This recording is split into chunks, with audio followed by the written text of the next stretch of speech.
بسم اللہ الرحمن الرحیم۔ اگلا ہمارا جو ٹاپک ہے وہ ہے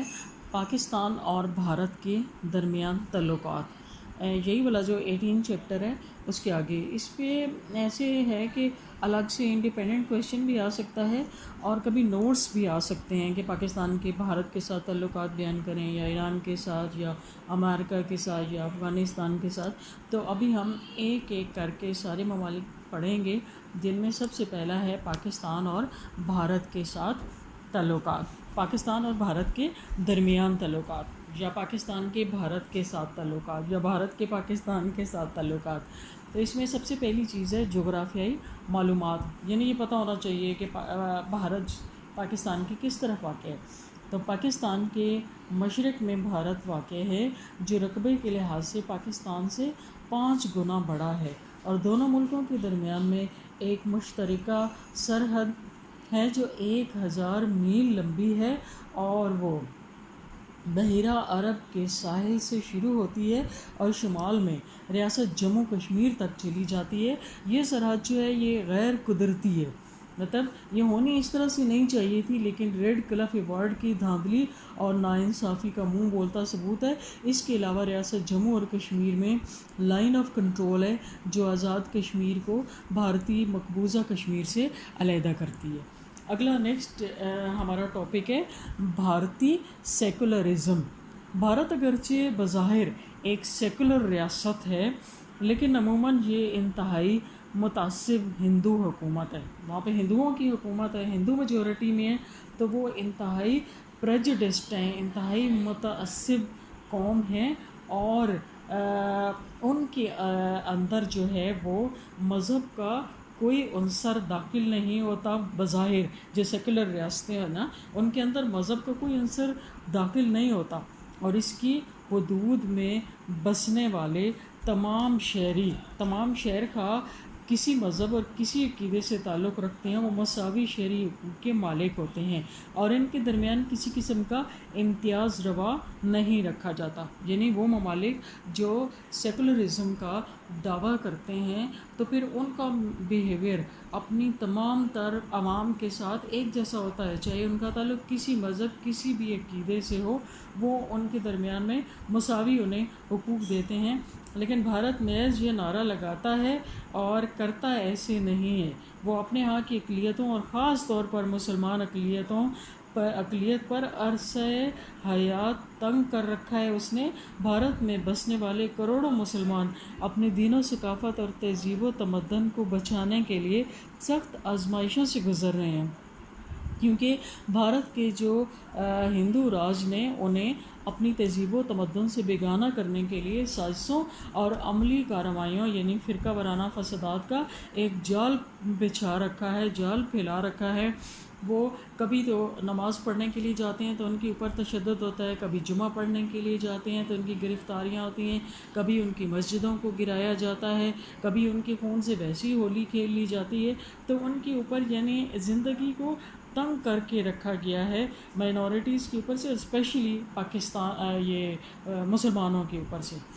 تو فرقہ وارانہ فسادات کو روکنے کے لیے 1951 میں لیاقت علی خان اور نہرو کے درمیان میں ایک معاہدہ ہوا تھا، لیکن ابھی اس معاہدے کی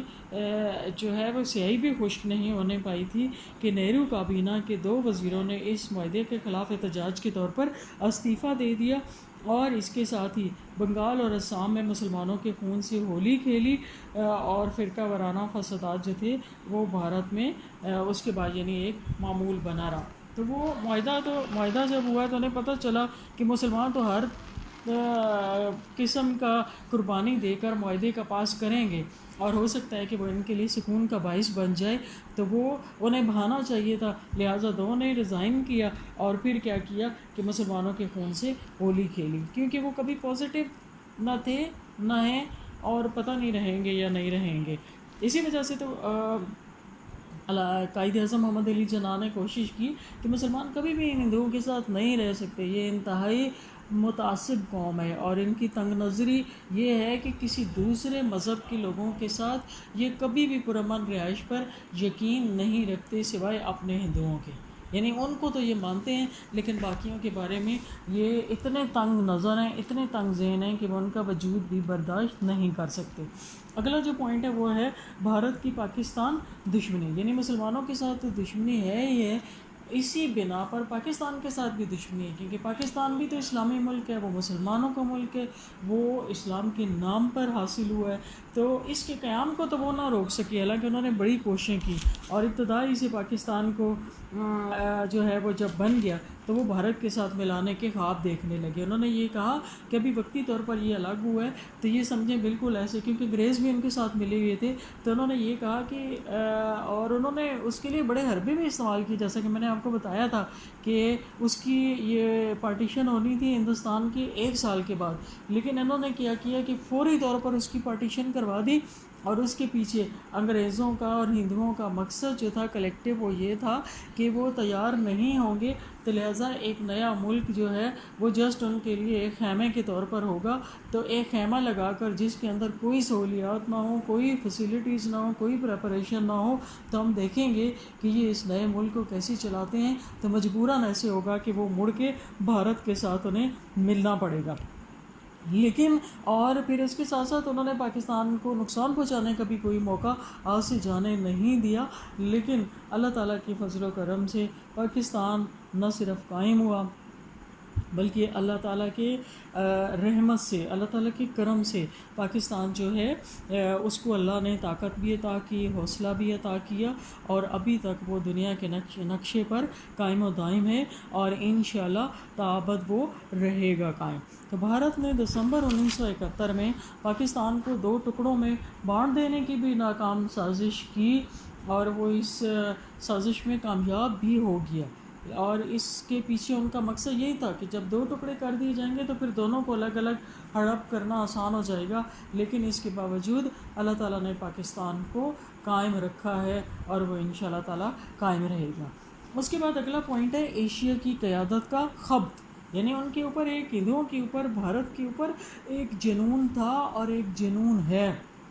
وہ انگریزوں کو دیکھتے تھے نا اپنے اوپر حکومت کرتے ہوئے، تو پھر وہ یہ خواب دیکھتے تھے کہ انگریز جب چلے جائیں گے تو یہی حکومت ہم کریں گے، ہم حکمران بن کر رہیں گے، اور ہم جو ہے وہ مسلمانوں کو اپنی رعایا بنا کر رکھیں گے، اپنے محکوم بنا کر رکھیں گے، اور ان کے ساتھ اسی طرح کے سلوک کریں گے جیسے کہ انگریز کرتے تھے یا جیسے ہم کر رہے ہیں۔ تو اب انہوں نے کیا کہ جب پاکستان بن بھی گیا، اس کے بننے سے پہلے بھی، اور پاکستان جب بن بھی گیا تو انہوں نے وہ کیا کر رہے تھے، ایشیا میں اپنے قائد بننے کے خواب دیکھ رہے تھے کہ ہم پورے ایشیا کے اوپر اپنا تسلط قائم کر لیں گے۔ تو اس وجہ سے جب پارٹیشن ہوئی تو انہوں نے کیا کہ بہت ساری ناانصافیاں کرتے ہوئے، یعنی سرحدوں کی تقسیم کی، تو پہلے تو کیا کہ ریاست جو تھی وہ جوناگڑھ، اس کو ہڑپ کر لیا، اس کے بعد حیدرآباد دکن کو کے اوپر اپنی طاقت کے زور سے قبضہ جما لیا، اور پھر بھارت جو ہے اس نے اگلا قدم کشمیر کی طرف اٹھا لیا، اور کشمیر کو بھی جو ہے وہ زبردستی اپنے ساتھ ملانے کے لیے اس نے وہاں پر اپنی فوجیں اتار دیں، لیکن یہ ہے کہ کشمیری عوام نے آگے سے مزاحمت کی، اور انہوں نے کہا کہ ہم بھارت کے ساتھ ملنا کبھی بھی گوارا نہیں کرتے، اور یہ اللہ تعالیٰ نے ان کو ایک طاقت دی ہوئی ہے کہ اتنے سال گزرنے کے باوجود، تقریباً 53 ایئرز گزرنے کے باوجود ابھی تک بھی بھارت جو ہے وہ اپنی ہٹ درمی پر قائم ہے، وہ اپنی طاقت کا مسلسل استعمال کر رہا ہے، لیکن کشمیری بھی جو ہے وہ ہمت نہیں ہار رہے، اور بھارت کے پاس کیونکہ طاقت ہے، اس کی فوجی ہیں، وہ طرح طرح کے ظلم و ستم کرتے ہیں، وہ آئے دن صبح شام وہاں پر لوگوں کے بچوں کو شہید کر رہے ہیں، عورتیں جو ہیں وہ بیوہ ہو رہی ہیں، چھوٹے بچے یتیم ہو رہے ہیں، اب کتنے مہینے سے وہاں پہ لاک ڈاؤن ہوا ہے، لوگ بیچارے باہر نہیں نکل رہے، وہ لاک ڈاؤن کے اندر مر رہے ہیں، نہ انہیں میڈیسن مل رہی ہے، نہ انہیں کھانے کے لیے کچھ مل رہا ہے، اور دنیا کا کوئی جو ہے ملک ان کی مدد کے لیے بھی نہیں جا رہا پریکٹیکلی، لیکن اس کے باوجود اللہ تعالیٰ نے ان کو اتنی ہمت اور اتنا جذبہ دیا ہوا ہے کہ وہ ابھی تک بھی بھارت کے آگے سرنڈر کرنے کے لیے تیار نہیں ہیں، اور اللہ تعالیٰ ان کو ہمیشہ اسی طرح سے یہ طاقت دیے رکھے، اور اللہ تعالیٰ ہماری دعا ہے کہ ان کی غائب سی میں مدد کرے اور انہیں ان کفار سے نجات دلائے، آمین۔ اگلا ہے جی پاک بھارت جنگیں، یعنی پاکستان بننے کے بعد، پاکستان جب بن گیا تو اس کے بعد، کیونکہ بھارت کی نیت ہی صاف نہیں تھی اور وہ اس کے بعد بھی چاہتا تھا کہ پاکستان کو ہم کسی طریقے سے واپس اپنے انڈر کر لیں، تو اس کے لیے بھارت نے پاکستان پر کئی بار جنگ بھی مسلط کی۔ تو پہلی جنگ جو ہے وہ اکتوبر 1947 میں اس نے دھوس و دھاندلی سے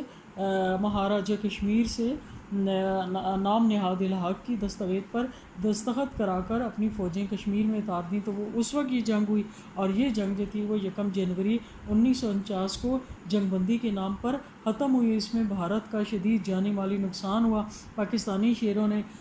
بھارتی